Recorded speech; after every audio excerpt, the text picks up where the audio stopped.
Tere, olete kuulamas Halastuse sõnum podcasti ja täna on meil külas Signe, kes jagab meile palverännakutest üleüldiselt ja ühest konkreetsest palverännakust Eestis ka, mida korraldatakse. Nii et asus kõigepealt selle juurde, et kuidas te ennast ise tutvustaksite, et kes te olete, kust te tulete ja miks me just võib-olla teid kutsusime täna? Ja vaat seda ma küll ei tea, miks te mind kutsusite. Ei ole nagu seda au kuidagi ära teeninud, aga üldiselt ma elan Pärnus. Minu nimi on Signe Taremaa. Tegutsen köitekunstnikuna Maarja Magdalena gildis ja olen Pärnu katoliku koguduse liige, Püha Johannes, Apostel Johannese kogudus Pärnus. Väga tore. Ja meieni jõudus lihtsalt kuuldus, et te ise olete suur huviline, palverännakute huviline või kas just suur, aga vähemalt Eestis te aitate korraldada või korraldate ise ühte palverännakut, millest me täna siis tahaksime lähemalt rääkida. Aga võib-olla sissejuhatuseks kõigepealt, et mis on üleüldiselt palverännakute eesmärk, miks üldse palverännakuid korraldatakse, miks neil käiakse, miks need võib-olla on tekkinud, kui te natuke räägiksite? Noh, siis kui nüüd päris hakata piiblipõhiselt rääkima, siis oli ju esiisa Abraham see, kellele Jumal ütles, et mine välja oma isamajast ja kodumaalt ja mine sellele maale, kuhu ma sind käsin minna. Ta kuuletus sellele käsule, ta usaldas Jumalat ja läks. Nägi ära selle maa, kuhu tema suguvõsa elama asub ja edasi juba hakkasid seda asustama tema järeltulijad, nii et see oli nagu siis esimene selline rändamise nagu käsk Jumala poolt. Iisraeli rahvas käis igal aastal korra ja Jeesus ja tema jüngrid nendega koos Jeruusalemma templis ohverdamas, palvetamas ja see oli nende jaoks väga püha koht, kus siis elas Jumal, kes neid oli sealt Egiptusest välja toonud suurte imedega ja kelle laeka nad olid siis lõpuks kandnud sellesse Jeruusalemma templisse. Ja see nii-öelda palve rändamine, see oli nagu Iisraeli vana traditsioon. Siis tuldi lihtsalt Jumalat austama, sest see oli nende arvates koht, kus Jumal elas, see Iisraeli tempel, Jeruusalemma tempel siis ja samamoodi Jeesus hea ja korraliku juudina koos oma jüngritega ka külastas seda templit, tegelikult ta külastas seda juba lapsepõlvest peale, nagu me teame, läks ta seal templis lausa isal emal kaduma. Nii et see on see vana traditsioon ja siis, kui toimusid kõik need Uue Testamendi sündmused, siis muidugi vast tekkinud kristlaskond püüdis otsida seda tuge ja seda nagu teed, kuidas käia Jeesuse jälgedes, just Jeesust jäljendades ja tema neis kohtades ja temaga seotud nagu paikades viibides ja siis nagu tema käskude ja tema nii-öelda vaimsusega nagu ühenduses olles ja püüdes nagu teda jäljendada. Ja see Jeesuse jäljendamine just sellisel moel ja tema seal nendes kohtades siis viibimine, kus Jeesus oli jutlustanud, kus ta oli elanud, kõik see tundus inimestele väga püha ja väga auline, kui seal saab nagu puudutada neid esemeid, mida Jeesus on puudutanud ja nõnda edasi. Niiviisi need palverännakud tekkisid ja mida rohkem sai kristlasi, seda rohkem oli ka neid, kes siis tahtsid viibida seal Jeesuse jälgedel ja paikades, kus ta oli olnud. Ja need pikad palverännakud Euroopas said alguse juba üsna varakult, nii et siis, kui siis, kui hakkasid araablased seda maad vallutama, siis muutus muidugi see palverändamine seal keeruliseks ja need pikad pühamaa palverännakud Euroopast olid juba nagu suhteliselt ohtlikud, käidi suurte gruppidena ja relvastatud meeskonna saatel. Nii et nii ta oli ja samas Euroopas tekkisid ka sellised ja mujal ka, võib-olla seal Aasial selle poole peal tekkisid, Väike-Aasias tekkisid sellised kloosterkonnad, kes püüdsid jäljendada Jeesust ja kes ka nagu rändasid mööda kõrbe ja nii-öelda üks selle kõrbesse minemise mõte oli jällegi see Jeesuse jälgedes nagu käimine, aga samas see oli ka missioon. Sest et ka need kogudused, mis tekkisid, need tekkisid just nende Jeesuse jälgedes käijate nii-öelda missiooni tulemusel. Ja selline missionäride punkt oli ka Iiri mungad 800 aasta taguses ajas või 800 aastat peale Kristust, kes siis hakkasid tulema Iirimaalt ära mandrile ja kuna see oli, ühesõnaga, nad tahtsid võtta võimalikult raske nii-öelda või võimalikult lähedase selle koorma või selle Jeesuse risti kandmise enda peale, siis nad võtsid endale kohustuse mitte tagasi minna oma kodumaale. Ja see oli nagu tavaõiguse järgi tegelikult kõige suurem karistus sellele koguduse liikmele või kogukonna liikmele siis, et ta lihtsalt istus paati ja ilma aerudeta või aerudega ühesõnaga läks merele ja usaldas ennast Jumala hooleks. Ja see Iiri munkade selline enese Jumala hooleks usaldamine oli paras missionitegevus muidugi Euroopa mandril ja loomulikult toimusid ka nende Iirimaa palverändurite palverännakud Rooma ja nõnda edasi, nii et see palverännu nagu traditsioon laienes siis Euroopasse ja nendel munkadel oli veel selline nagu kohustus või et nad ei tohtinud 2 päeva ühes ja samas kohas ööbida, nii et nad olidki niisugused nagu Jeesuski, et Jumalal on või inimestel on oma elupaigad, aga ja loomadel on oma pesad ja rebastel on oma urud, aga inimesel vahel ei ole, kuhu ta oma pead võiks panna, nii et nad püüdsid nagu Jeesust väga jäljendada selles. Ja loomulikult jäid nad lõpuks siis ikkagi vanas eas kuhugi kloostrisse pidama ja said väga tublideks missionärideks. Ja selline see Euroopa missioneerimine ju niiviisi vaikselt oli. Ja just nende pühade inimeste nii-öelda tegude ja nende haudadel tekkinud nii-öelda palvetajate poolt palvevastuste saamise kaudu siis hakkasid tekkima need kohad, kus siis toimusid mingid imeteod, mingisugused tähendab imelised kas tervenemised või palvevastused saadi või veel midagi. Ja siis see tekitas veel rohkem ja rohkem neid, kes soovisid Jeesuse jälgedes käia ja tulla siis nendesse linnadesse või kloostritesse või rajatud kirikutesse, kus siis seda Jeesuse lahedust tajuda ja tunnetada. Nii et nii need palverännud alguse said selles mõttes, et siis hakkas juba tekkima selline palverännu sihtkohtade võrgustik, et need esimesed palverändurid kuulutati pühakuteks ja siis nende säilmete juurde tulid juba järgmised, kes lootsid nende kaudu issandale lähemale jõuda.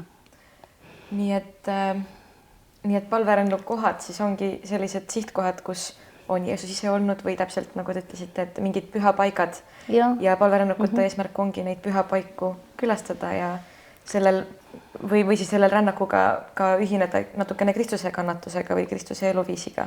No tegelikult jah, selle mõte on mitte ainult see, et lähen kohale ja vaatan, kui põnev, vaid ikkagi pigem see, et nagu iseennast sellele nii-öelda Kristusega nii-öelda ühele lainele häälestada ja leida endas need vead, need patud, need asjad, mis endast nagu tuleks kõrvaldada, et olla Jeesusega ühel lainel ja et tema nii-öelda ühesõnaga tema jüngriks saada ja endast selgusele jõuda, et mis see on, mis mind segab, miks ma ei suuda alati nagu teha seda, mis ma tegelikult tean, et peaks tegema ja tundub ju nii lihtne, aga ma ikka eksin ja ikka teen valesti ja see oligi see, et mindi ja paluti, et Jumal, aita mind, sest sa näed ju, et ma olen ise nii hädin, et ma ei saa sellega üksi hakkama. Nii et see oli võimalus ka nagu tõesti ühineda veel paremini Kristusega. Ja see on põhiline, et ikkagi nagu iseennast sellele lainele seada, et olla Jumalale meelepärane. Ja tihti ma tean, kaasnevad ka palverännakutega tihti mingid näiteks indulgentsid või antakse, sõltub palverännakust, aga vahel saab näiteks palverännaku läbimisel täieliku indulgentsi või midagi, et indulgentsidest me oleme natukene siin podcastis varem rääkinud, et ka see vist on endiselt selline praktika. Absoluutselt, ja. Et saab sellist puhastust ja... Et need patukaristuse kustutused inimestele olid ju ikkagi väga vajalikud selles mõttes, et see hirm selle ees, et nüüd ma tegin pattu ja nüüd sellele järgneb mingi kole karistus. See ka nagu omamoodi peletas Jumalast eemale, aga siis nad olid nagu usaldavad Jumala vastu ja läksid nagu julge südamega koju tagasi. Nii et... Ja, tegelikult on kõik hästi, et Jumal on ikkagi halastav. Jumal on halastaja, just. Ja. Aga kuidas üks palverännak praegusel ajal välja näeb? Et on erinevaid. Mina ise olen käinud võib-olla mitte nii karmidel, et ei ole võib-olla nii palju kõndinud, et seda saab ju tegelikult teha. Kõndides saab teha palverännakut, saab teha tegelikult rattaga, saab teha bussiga sõites. Et vist ei olegi mingisugust kindlat vormi või mis on need võimalused, kuidas palverännakutel käia? Eks see on nii, kuidas keegi valib, et loomulikult meie oleme ka 2010. aastast saadik juba teinud sellist ühepäevast palverännakut Vastseliinasse Pärnust ja siis hiljem ka Tallinna inimesed liitusid. Ja see on ka väga armsaks kujunenud sellepärast, et ta on nagu selline järelemõtlemise aeg iseenda ja oma nagu igapäevaelust välja astumise nagu selline võimalus. Ja teda me võiks ka nimetada rekollektsiooniks ratastel, et meil tavaliselt vaimulik on rääkinud siis bussis mingil teemal, kas siis ütleme roosipärjast või ka indulgentsidest ja nõnda edasi, erinevad teemad, et nagu häälestada sellele mõttele ja süvenemisele nagu Jumala halastusse ja sellesse kõigesse, mis meid nagu Jumalale lähemale toob. Ja selle kõigega tavaliselt kaasneb ka see, et kui on mitmepäevane palverännak, siis kindlasti on võimalik osaleda missal ja pihil ilmselt käia ja koos palvetatakse. Absoluutselt. Või kui käid üksi, siis palvetad üksi. Et on ju ka igasugu võimalusi. Aga võib-olla räägimegi korraks sellest, et Eestis on tõesti see Vastseliina vist selline põhiline koht, kus käiakse, et mis on need Eesti sellised sihtkohad, kuhu saaks palverännakut teha või kuhu tehakse praegu palverännakuid? Välja kujunenud praegu on see keskajal lühikeseks palverännakuks nimetatud Viru-Nigula palverännak, kuhu käiakse igal aastal ja samamoodi ta on bussireis ja ühepäevane. aga siis ikkagi väike palverännaku nii-öelda jalgsi rada läheb Nikolai kirikust Viru-Nigulasse Maarja kabeli juurde ja tagasi. Nii et seal on oma Maarja kuju, mida me kanname ja palvetame siis Neitsi Maarja poole ja palume, et ta aitaks meid, ja palvetaks meie eest ja paluks oma poega, et meie palved võiksid issandale meelepärased olla. Aga Vastseliina on selline koht, mis on keskajast teada nii-öelda sündimise kohana. Nimelt seal oli olnud vanasti siis keskajal püha valge rist ja see risti reliikvia lugu jõudis ka või imeristi lugu jõudis ka paavstini ja paavst on andnud sellele nii-öelda soovituse käia palverännakutel, nii et see on ainukene siis Eesti alal keskajal tunnustatud ime siis nagu toimumise koht. Ja sellepärast me ka seda Vastseliinat niiviisi oleme püüdnud palverännakute sihtkohaks teha, selleks on juba päris mitmeid nagu palverännuteid tehtud ja jätkuvasti me seal käime. Kas on huvi ka, et ma räägin sellest Vastseliina Valge Risti loost? Jaa, kindlasti. Mis siis jõudis nii-öelda paavsti kõrvu. Ja see aasta oli siis 1353. Vastseliinas oli ehitatud 1242 piirikindlustus siis nii-öelda piirilinnus vastu siis Venemaad ja Pihkva vürstiriigi piiri. Ja selle piirilinnuse esialgu ta oli selline tornlinnus, selle torni siis keskmisel korrusel oli Püha Risti kabel. Ja selles kabelis nii-öelda tsistertslaste kombe järgi oli lihtne puust rist, mis oli naelutatud 2 naelaga põhjaseina külge. Niiviisi kirjutati paavstile. Ja siis nähti ühel ööl ja järgmine kord jälle ja juba 3. kord mitmed inimesed nägid, kuidas valges riides inimese moodi kujud tõstsid selle risti seinalt ära ja asetasid altarile. Ja siis Risti ja Johannese pea mahalöömise päeval 1353. aastal nägi seda juba õige mitu inimest ja nagu rääkis siis juba laiemalt, et niisugune imelik lugu seal juhtub selle ristiga. Ja 4. septembri öösel kostis siis sellel samal aastal kabelist äkki imelist laulu ja kui siis kapellaan kohale läks ja selle riivis ukse avas, siis ta nägi, et 2 hästi heledalt valgustatud küünalt põlevad seal lukustatud ukse taga olevas siis kabelis ja kostab imekaunist laulu ja rist on jällegi oma targa aruga nii-öelda otsustanud seina pealt ära tulla ja seisab altari peal.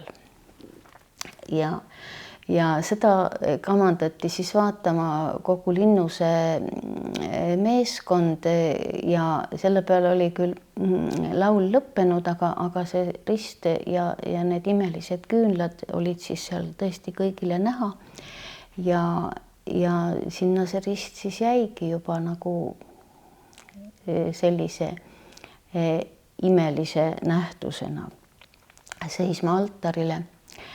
Ja kirjutatud on ka paavstile, et juba varsti hakkas sinna ilmuma või liikuma sinna erinevaid palverändureid ja kõik, kes tulid, ka oma palvevastused said ja öeldud on, et abi said nii pimedad kui kurdid.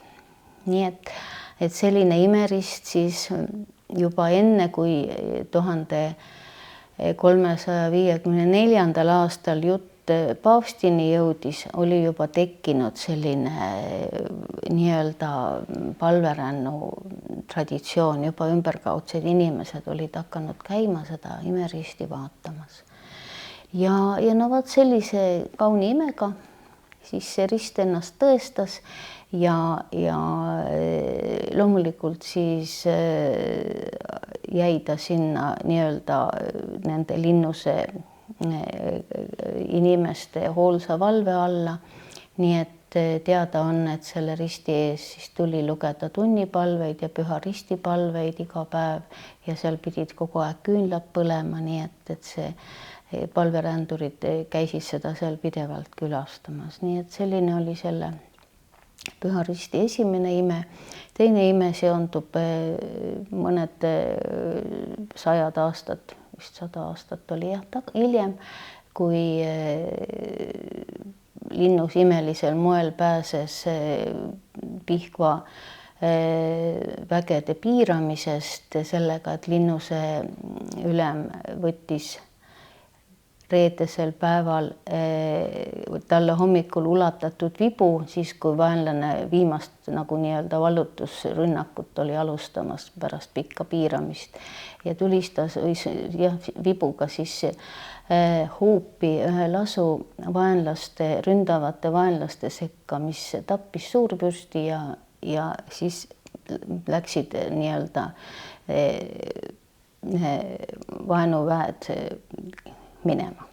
Nii et see legend siis on nagu selle nii-öelda sõjalise kindlustuse nagu poole pealt ka siis ja see vibu oli koos ristiga pandud siis selle kabeli seinale. Nii et sellised lood. Ja kuna see loomulikult seda risti seal enam ei ole, loomulikult ei tea, me teame küll, mis sellega juhtus. Peeter lasi selle õhku, kui ta vallutas selle Eestimaa, Peeter Esimene. Nii et, aga kuna seal on käinud nii paljud inimesed ja kuna nad on seal palju palvetanud ja kuna see on selline nii-öelda ikkagi püha paik, kus väga imelised lood on kunagi juhtunud, siis mulle tundub, et see oleks nagu õige, kui me seal meenutaksime neid inimesi, et me palvetaksime koos selle nii-öelda võiduka kogudusega, see meie nii-öelda juba taevasesse kirkusesse jõudnud kogukond võiks meiega koos, kes me siin veel nii-öelda võitleva kogudusena tegutseme ja ka need, kes veel võib-olla kannatavad puhastustuled, võiksid ka meiega koos palvetada, et see on ju imekena koht, kuhu siis palvetama minna.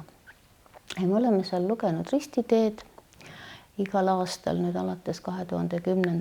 aastast. Oleme püüdnud seda ristiteed ka sinna nii-öelda tähistada, aga ma loodan, et see saab kunagi teoks, sest ausalt öelda, kui sul on vaja ümber linnuse käia niiviisi seal varemete sees üks ring ja sa pead 14 peatust niiviisi mõttes ära jagama, siis on ju ometi mugav, kui sul on maapinnaga tasa üks kivi, millel on number peal, et sa seisad selle juures ja palvetad oma selle ristitee peatuse palved ja siis kõnnid järgmise kivini, nii et me loodame, et meil õnnestub ka selle ristitee tähistamine seal linnuses. Ja nii see palverännak meil sinna on nüüd toimunud, aga kuna Santiago de Compostela on selline Euroopa esimene suurem palverännu koht, kuhu hakati käima ja kus nüüd tänapäeval käiakse reeglina jalgsi ja ei peeta üldse nagu väga ilusaks, kui sinna bussiga sõita, vaid et sinna tuleks nagu minna siiski jala või rattaga või niiviisi, et sa oled vaeva näinud. Et sa oled vaeva näinud, just nimelt. Ja kuna selle Santiago de Compostela kaardi peal, mis on siis see keskaegne palverännu paikade kaart, on Vastseliina kenasti peal. siis me mõtlesime, et me võiksime selle raja nüüd ka nagu maastikule kanda ja hakata siis sealgi jalgsi käima. Ja nüüd me oleme siis 2 aastat juba sellega tegelemas. Nii et teie korraldate siis sellist palverännakut nagu Püha Risti palverännak on selle nimi? Jah, jah. Ja mis teid alguses üldse innustas seda palverännakut korraldama? Kas ongi seesama, et tundub nagu õige, et kui see on, te juba tegelikult vastasite sellele küsimusele. Umbes nii, jah. Et lihtsalt, et seda keskaegset traditsiooni nagu tundma õppida, et ka ise selles nagu proovida olla ja vaadata, et mismoodi see võis olla, kui ikkagi tuli jalgsi läbida väga pikki vahemaid, kui sul ei olnud mitte mingisugust nagu mugavust, vaid õhtu jõudes oli lihtsalt öömaja ja siis mindi edasi. Nii et see iseenda nagu seadmine sellele lainele tundus nagu huvitav ja samas ka võib-olla see nii-öelda missiooni funktsioon ka pisut, et nagu tutvustada seda keskaja vaimsust, sest näiteks kui ma Maarja Magdalena gildis kunstnikuna tegutsedes käisin Hansalaatadel, siis oli natuke nukker näha, et inimesed panevad nendele keskaegsed riided selga ja nagu tahavad olla keskaja inimesed, aga neil ei ole nagu halli aimugi, mida see keskaeg endast kujutas. Et nagu väike tutvustus kuluks ära. Jah, nõustun. Aga kuidas siiamaani siis on see palverännak toimunud? Ma saan aru, et alguses see siis oli ikkagi bussiga, et nüüd on alles tulnud see paar aastat tagasi see idee, et teeme ikkagi kõndides ka selle raja valmis. Aga kuidas see alguse sai, see mõte? No mõte sai alguse sellest, et kui ma Pärnusse elama kolisin, siis ma vaatasin, et huvitav on see Pärnu linna vapp, et miks seal on selline punase mantli varukaga käsi nagu taevast alla ja tal on niisugune kuldne rist käes või kollane, ühesõnaga rist käes. Ja siis ma hakkasin uurima ja leidsin Aldur Munki kirjutised. Tema raamat Jeesus läks maal kõndima ja võin teile korraks näidata ka. Siin on peal on ka see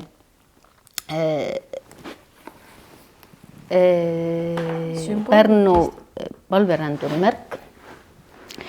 Ja tema on seda asja pikemalt uurinud ja ühesõnaga Pärnus oli keskajal austati Pärnu Musta Risti, Püha Risti reliikviat ja selle juurde ka toimusid palverännakud. Nii et Pärnu oli ka oma väike selline palverännukeskus, ilmselt samasugune nagu Viru-Nigula lühikesteks palverännakuteks, siis, kuhu talurahvas kogunes ja Pärnu Musta Risti austamise aeg oli siis Suur Reede.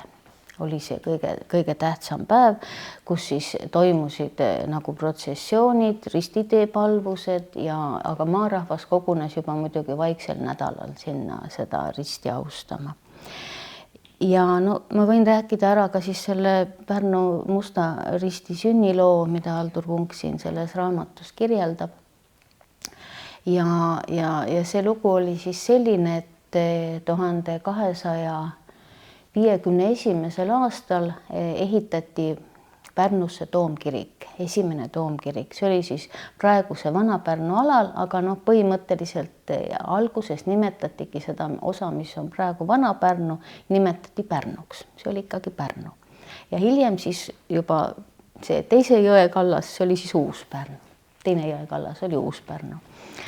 Ja selle risti sündimise lugu oli siis selline, et see toomkirik sai eksisteerida 12 aastat.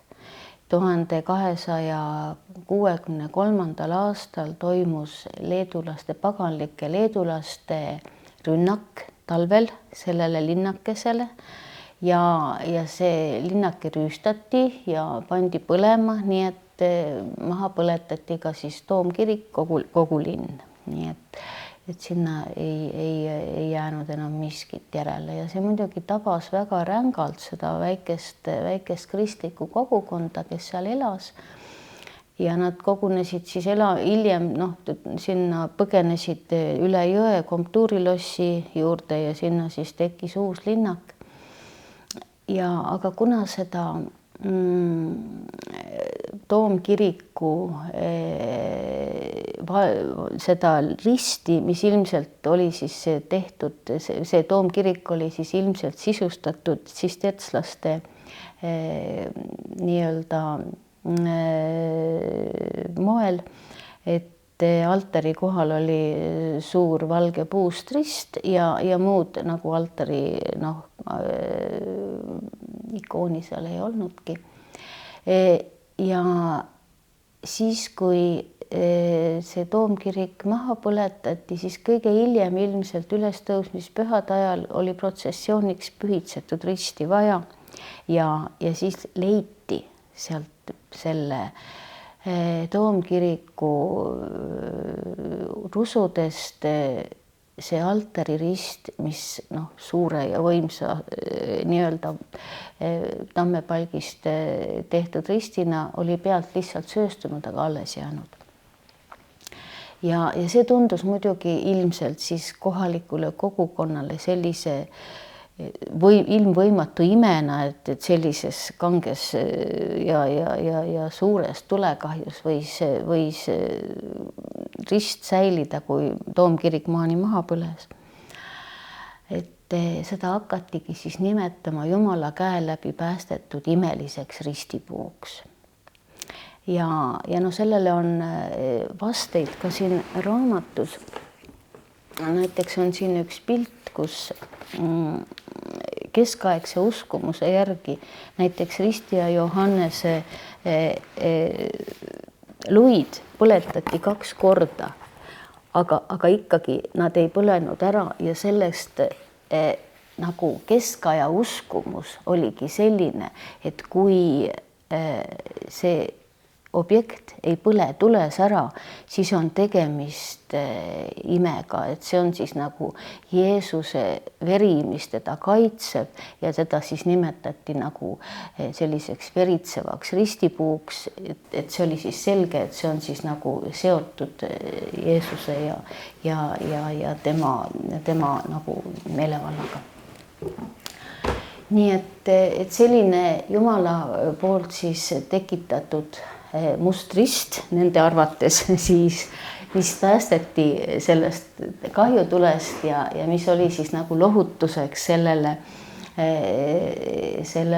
kristlaskonnale väga jah, niiviisi ehmunud ja paanikas kristlaskonnale, nii et see rist siis saigi oma koha üle jõe ehitatud siis Püha Nikolause kiriku Püha Risti kabelis ja selle juurde hakkas siis samamoodi nagu siis Valge Risti juurde Vasseliinas tulema ümberkaudseid talupoegi, aadlikke, juba ka loomulikult siis Riiast ja mujalt kaugemalt arvata võib, sest et ka on teada, et seal oli kohe spetsiaalne maja seal Pärnu linnas, kuhu siis võisid need palverändurid, kes olid just need kõrgemast soost ja orduinimesed ja nii öömajale jääda, nii et selline palverännakute toimumine Pärnus oli siis ka keskajal olemas. Ja siis me niiviisi mõtlesimegi, et kui seal oli must rist Pärnus ja Vasseliinas valge rist, siis et me siis nagu rändame selle Püha Risti jälgedes. Haldur Munk on ka väga ilusasti siin oma see raamat, Jeesus läks maal kõndima ja on tegelikult tema doktoritöö publikatsioon, et see ei ole just niisugune väga elukirjanduslik teos. Ja ta on uurinud nende rahvalaulude järgi, mis on palveränduri laulud, et kust maalt siis võis rahvas sinna Pärnusse kokku käia ja ta ikka arvab, et see tuldi Rakverest saadik, et ja siis ja kuna noh, on ka loogiline, et kuivõrd see nii-öelda Vastseliina valge rist oli juba paavsti poolt imeks kuulutatud ja sinna palverännud toimusid, et siis ilmselt hakkasid nad tulema ka Pärnu kaudu ja noh, siis me võiks ka ju niiviisi minna. Aga kust kaudu, kui Vastseliina oli ka Santiago teel keskajal, siis kust kaudu sinna tuldi, kas kuidagi läbi Läti või seda ei tea lihtsalt, et... Ei, me lihtsalt ei tea seda, meil ei ole sellest. Aga noh, üldiselt oli niiviisi, ma olen nagu lugenud nii palju, noh, ma pole mingi ajaloolane, aga nii palju, kui ma lugenud olen, et ikkagi kuulutati nagu palverännu sihtpunktiks lihtsalt Liivimaa. Ja siis tuldi Riiga. Ja siis juba igaüks vaatas ise, kas ta läheb edasi, läheb Vastseliina poole või mis tal nagu siis seal selles, milliseid palverännu paiku ja pühamuid ta täpselt külastab. Ja siis nagu loogiliselt oli oletada, et kui külastati Pärnu Musta risti, siis võidi ka külastada Vastseliina valget risti. Nii et no ja nii me seda nüüd siin rajame. Nii et selle tõttu ongi tegelikult selle palverännaku nimi Püha Risti palverännak, et 2 Püha Risti. Ja mul tuli ka selline mõte, et kui need mõlemad nii Pärnus kui Vastseliinas on siitstertslaste poolt rajatud, ma saan aru, siis kas tõesti neid või noh, nende stiilis. Selle kombe järgi, selle stiilis, jah. Olgu, ma mõtlesingi, et kas ma tean, et nad olid siin Nune tänaval oli siitstertslaste ordu, aga kas oli siis üle Eesti neid veel, ma tean, noh, kuskil ma tean, et on veel olnud Padisel. Ausalt öeldes ma täpselt ei tea, ma tean, et see niisugune väga lihtne, et siitstertslaste stiil, see oli laialt levinud ja kasutusel, no ja siin ei olnud ka väga võimalik selliseid kauneid kuldseid ikoone veel maalida, et ma arvan, et asi oli selles, sest näiteks Pärnu esimene piiskop oli tegelikult, kes määrati, oli dominikaan. Dominikaani munk Henrik määrati. Aga siis, kui see veel leedulased juba selle toomkiriku põletamiseni jõudsid, siis oli ametis juba teine piiskop Herman. Selge. Nii et jah. Siis ei olnud eriti nagu seotud otseselt kloostritega, vaid lihtsalt see stiil. Ja, absoluutselt. Ja. Ehk siis, kui algusest te alustasite nii-öelda bussiga seda palverännakut Pärnust siis Vastseliinasse, siis nüüd on siis plaan täitsa Pärnust Vastseliinasse kõndida. Jah, just. Ja seda on juba tehtud ka, ma saan aru. Ja me oleme juba käinud 4 päeva. Ja me oleme eelmisel aastal siis käinud oma selle Soomaa etapi. Et me läksime Pärnust läbi Soomaa ja jõudsime siis selle järgmise nii-öelda keskajast teada oleva palverännu kohani, mis on siis Püha Risti kabel Viljandi lähedal Vanamõisas. Ta jääb vana Suure Jaani ja Viljandi tee äärde, aga see tee peab siis ikkagi väga vana olema, sest praegu ei sõida sealt kaudu mitte keegi. Aga jah, et selle Püha Risti kabeliga on ka omad legendid seotud ja me olemegi otsinud sellel teel just selliseid kohti, kus võisid käia ka siis keskaegsed palverändurid, et ikkagi, nagu ma alguses ütlesin, et need 3 kogudust nagu koos palvetada saaksid. Ehk siis nagu Pärnu, Viljandi või mis mõttes kogudust? Ma mõtlesin selles mõttes, need kogudust, et puhastustules olevad ja pühakud ja just nimelt. Nii, muidugi, selge. Liiga maiselt siin. Aga kuidas see palveränduri tee nagu loomine siis käib, et ma saan aru, et te siis nii-öelda teete seda etappidena? Jaa, lihtsalt, et võtaks siis mingisugused päevad nii palju, kui jaksab käia, et oleme nagu mõttes jaotanud selle palverännaku teekonna niiviisi, et eelmine aasta oli siis 90 kilomeetrit kokku seda läbi Soomaa seda teed ja jaotasime ta siis 4 päeva peale. Saime endale väga hea matkakorraldaja Merle Rallmanni, kes nii-öelda sättis meie asjad kõik niiviisi, et valis peatuskohad, valis marsruudi ja meie lihtsalt ja ütles, mis me peame kaasa võtma ka. Nii et see oli nagu suurepärane. jah, nii et väga pikad need päevateekonnad ei olnud, sellepärast et mina näiteks ei ole kunagi varem palverännakul käinud, siis ma arvasin, et ma ei jaksagi võib-olla rohkem kui paarkümmend kilomeetrit päevas käia, nii et jah, 22 kilomeetrit olid siis meie keskmised päevad. Ööbisime telkides RMK nendel loodusradade ääres olevates siis puhkekohtades ja siis 4. päeval jõudsime Vanamõisa kabeli juurde. Ja need ongi siis jaotatud niimoodi, et iga päeva lõpus oleks ka mingi kindel koht, kuhu jõutakse, eks ole, et ma saan aru siis mingi kabel või mingisugune sihtkoht. Ja. Et kuna seal ei olnud ju Soomaal sellist, esialgu me ei teadnud, et seal oleks ka mingisuguseid kabeleid, siis me lihtsalt, kui õhtu jõudis, siis Merle otsis siukse kena RMK laagriplatsi, kus sai telgid üles panna ja kõik oli kokku lepitud ja vaadatud, kuhu ja mida.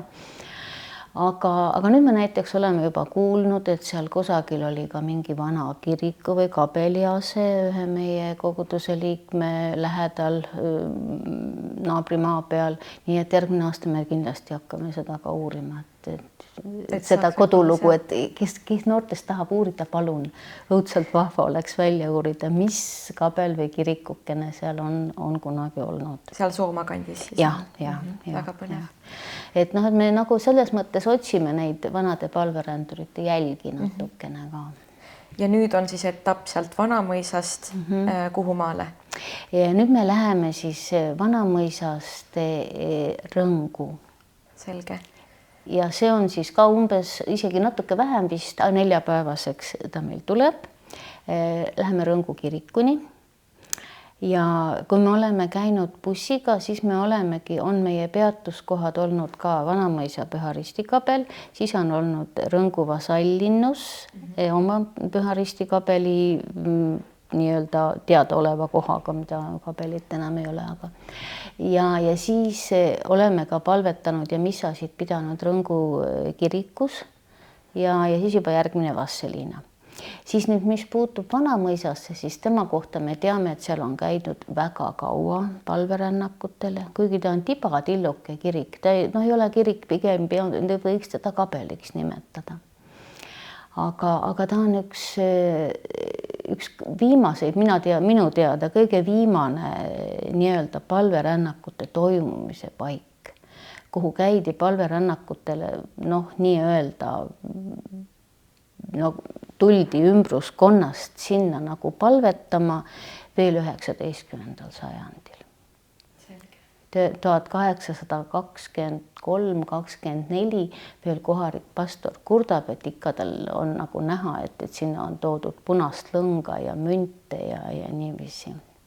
Mis see punane lõng võiks tähendada või mis mõttes, et? Ma arvan, et sellel võis olla mingisugune tervendav niisugune, nagu nad on, et seod endale punase lõnga ümber käe ja käsi ei valuta enam. Võib-olla ma ei oska öelda. Selge. Sest nad ei olnud ju enam, eks ole, preestreid, ei olnud ju enam kultust, ei olnud ju enam nii-öelda ikooni, mille juures palvetada. Olid lihtsalt need müürid, ilmselt oli seal toimunud ka kas mingisugune, tegelikult imekirjeldus on säilinud, keegi mees, tark, kuulus kuningas, erinevad prints või lihtsalt teerändur, erinevad nagu müüdi teisendid olevat seal sellel künkal nägemise tagasi saanud. Nii et see on nüüd see nagu kohalik müüt, aga ajaloost on teada, et see kabel kuulus Viljandi linnusele, Viljandi Vooktile ja et sinna käidi palverännakutel risti leidmispühal ehk siis 2. mai õhtul. Käidi sinna ja Poola revisjoni dokumentidest on teada, et sinna kogunes ikkagi päris suur rahvahulk, vahel isegi mõne 1000 inimese ringis kogunes sinna. Ja seal on alles siis kabeli varemed ka? Need on nüüd läbi kaevatud maa ja need varemid on taastatud sellisele rinnakõrgusele. on see kabeliase nagu taastatud. Nii et jah, see legend on muidugi hästi pikk ja huvitav selles mõttes, et kuna sinna nii palju rahvast kokku käis, siis püüdis ju kohalikud mõisnikud ja kirikuõpetajad seda kultust nagu lõpetada. Ja lõpuks kästi see kirik maha lammutada ja loomulikult ei olnud ükski talupoeg nõus seda tegema hakkama, sest kohta peeti väga pühaks ja sinna tuldi ikka kokku. Ja siis, kui lõpuks siis need sundijad ja mõisamehed ise selle tööga algust tegid, siis oli keegi ikka neist pimedaks jäänud rahvajutu järgi ja keegi ära surnud ja keegi ei julenud seda kabeli kohta nagu nii-öelda maatasa teha. Nii et sellised legendid on sealt kaudu. Tore, et ei tehtud, siis on meil kuskile võimalik minna.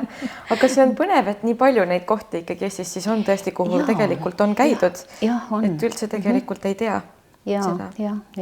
Et jah, see Vanameese kabel on jah päris põnev koht, seal on siis otsitud ikka igasugu asju, on arvatud, et äkki miks see kabel nii palju kasutust leidis ja miks sinna nii kaua käidi ja igasuguseid hüpoteese on püstitatud, aga on arvatud, et see võis olla ka Madisepäeva lahingu lähedal see koht ja nõnda edasi, nii et kabeli kõrval on lausa lembitu kuju püstitatud. Keegi on arvanud, et äkki võib see kuidagi selle lembitu langemisega seotud olla.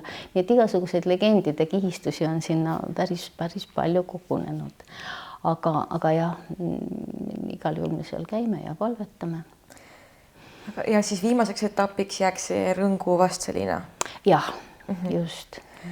Ja kas kunagi siis on nii-öelda plaan, et ühesõnaga see jääb vist ilmselt iga inimese enda valikuks, aga et saab teha seda ju ka nii-öelda järjest, eks ole, siis umbes 12 päeva, 2 nädalat ja võib teha ka niimoodi samamoodi etappidena, et see jääbki vist iga inimese enda teha. Ja absoluutselt ja oma nii-öelda seltskonnaga, et meie näiteks praegu läheme katoliiklaste seltskonnaga koos isa Vodekiga, aga samas kes tahab, võib ju ka omaette seltskonna kokku panna või käia täiesti omaette nii-öelda mõtiskledes ja endasse süüvides on võib-olla isegi kõige parem lahendus.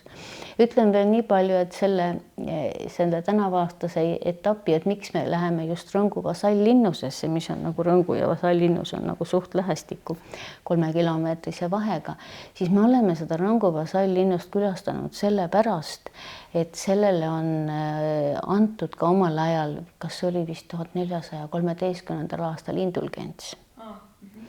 Ja sel samal aastal on saanud indulgentsi ka see Püha Miikali kirik Rõngus.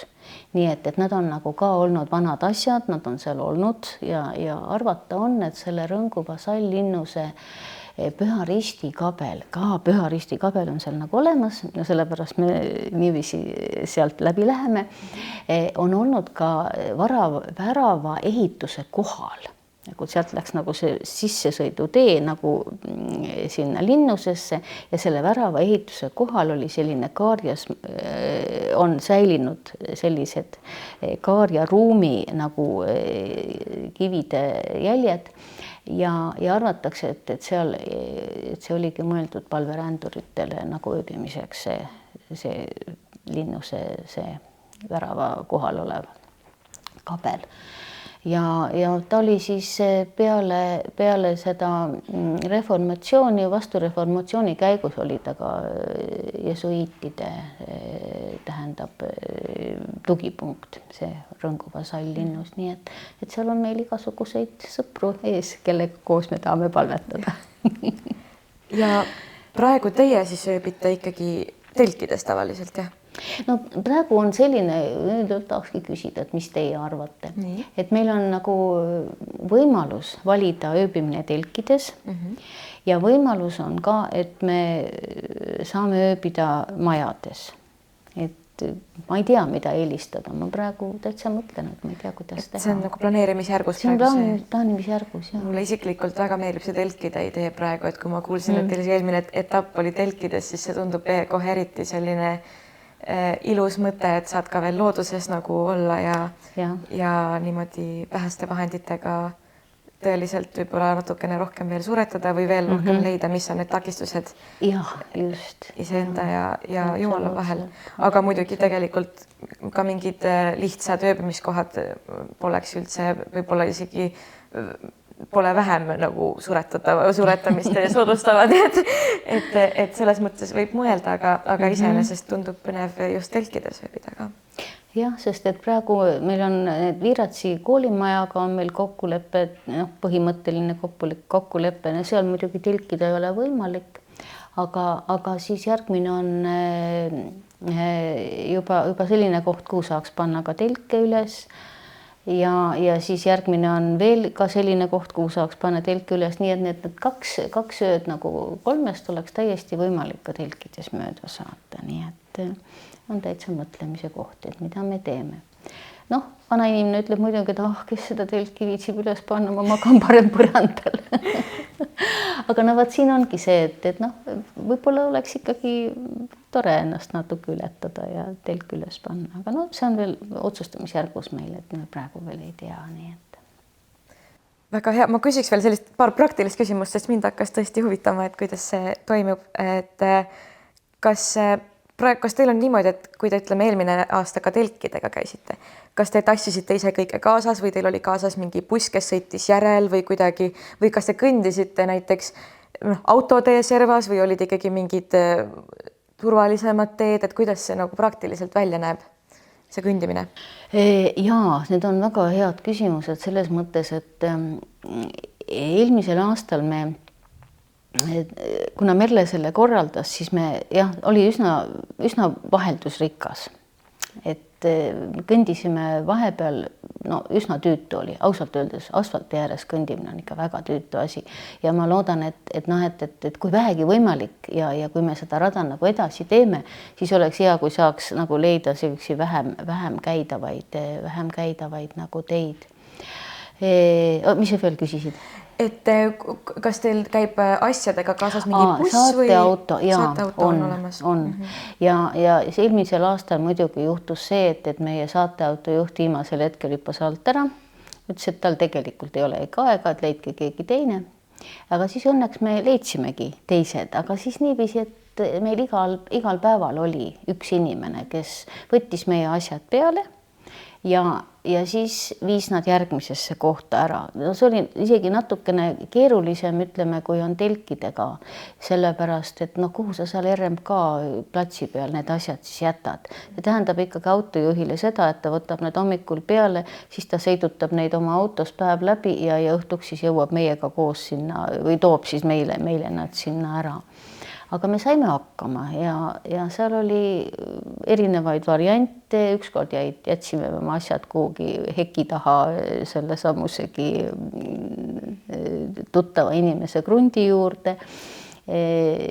Ükskord tõesti oligi nii, et Toivo võttis meie asjad peale ja siis õhtul sõitis järgmisesse kohta meile vastu ja pani asjad maha. Ja ükskord saime siis seal oksaaidas saime viia kohe, Krista viis meie asjad sinna oksaaita ära ja siis meie õhtul lihtsalt võtsime nad sealt aidast ja panime oma telgid üles. Nii et erinevad variandid olid, jah. Aga kuidas eelmine aasta see telgikogemus oli, et mulle väga meeldis. No vot, siis tundub, et mulle tõesti väga meeldis ja muidugi tore oli see, et seal oli need telkimiskohad olid nagu jõgede ääres, igal pool oli võimalik hommikul vette sulpsata ja siis isegi ükskord käisime päeval veel Raudna jões ujumas seal kuskil silla alt, hüppasime sulpsti sügavasse vette, nii et ääretult meeldiv oli. Kuigi valverannak ei pea ju meeldiv olema, eks ole, ta peab olema lihtsalt nagu meeli ülendav selles mõttes, et sa nagu tunned seda nagu Jumala lähedust ja saad usaldada teda ja ennast tema hoolda, nii et see oli nagu, kõik oli nagu ääretult kena muidugi. Jumal hoidis ja juhtis ja aitas. Siis võibki ka meeldivaks kujuneda. Ongi, jaa. Aga siis viimane selline praktiline küsimus, et kui nüüd tõesti keegi tunneb huvi selle vastu ja võib-olla ka aitamise vastu, siis kust seda infot saab? Et ka ilmselt tasu kohta ja üldse selliste korralduslike asjade kohta veel, et kust seda infot võiks leida? no praegu me ei ole veel üles pannud, aga see tuleb katoliku kodulehele üles, see info.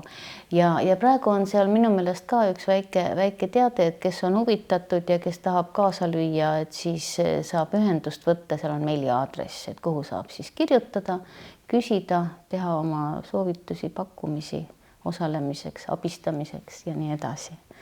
Aga jah, 25. märtsist me siis loodame nüüd teada saada, et mis need meie nii-öelda ööbimise eest makstavad summad siis oleksid ja et siis arvutame kokku ka siis saateautokulud ja toitlustuskulud, toitlustaja otsimine on veel ka pooleli. Et kui leiame kena inimese, kes on nõus siis meiega kaasa tulema ja süüa tegema, siis anname teada. Paneme kõik 25. märtsil välja. Aga muidugi, kui on kokkatädi pakkumisi, siis hea meelega. Aga kuidas see üldse välja näeb, see kokkamine seal tee peal? Ega siin on ka variante. Õde Milada näiteks pakkus välja, et me võiksime igaüks ise endale toidukotti kaasa võtta, mingid, kes mida sööb ja ei üldse mingit ühes kokkamist ei ole. Samas, meestele see võib-olla ei ole väga mugav variant, sest et nad tahaksid ikka, et keegi neile sooja söögi valmis teeks.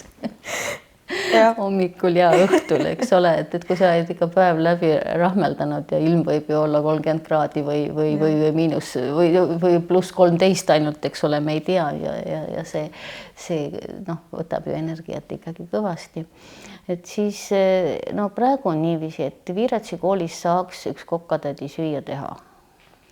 On olemas söökla, aga ei ole teine toitlustajat suvel. Siis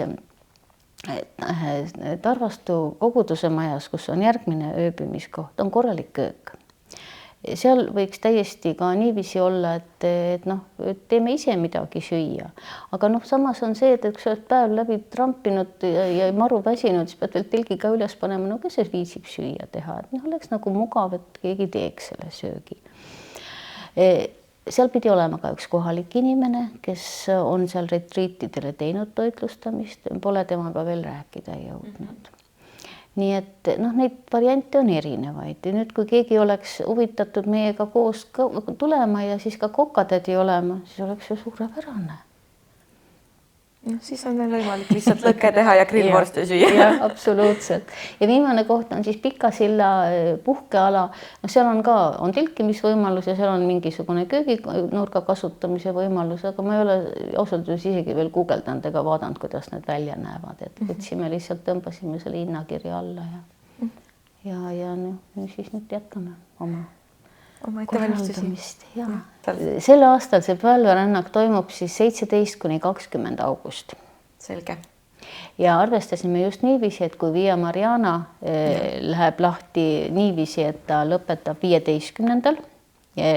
augustil siis nii-öelda Vasseliinas, siis meie alustame pärast seda 17. Pärnust, et meil oleks võimalik ka Via Marianale minna, kui on huvi.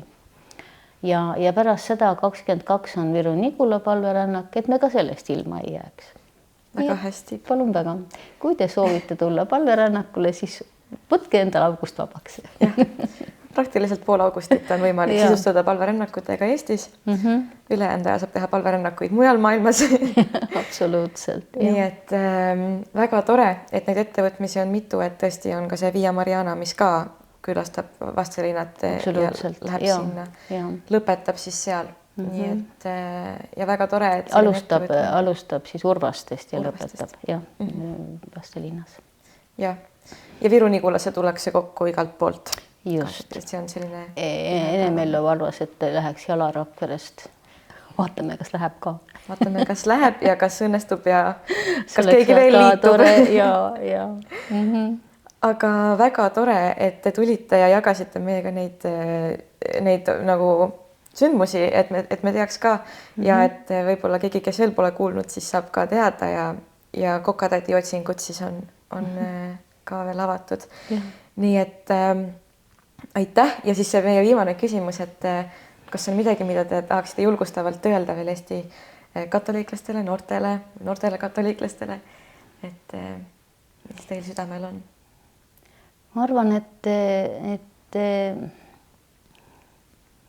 kõigepealt palvetage ja püsige issandas ja ärge unustage seda, et Eestis on palverännakuid toimunud ka keskajal ja et neid võiks nüüd taas alustada.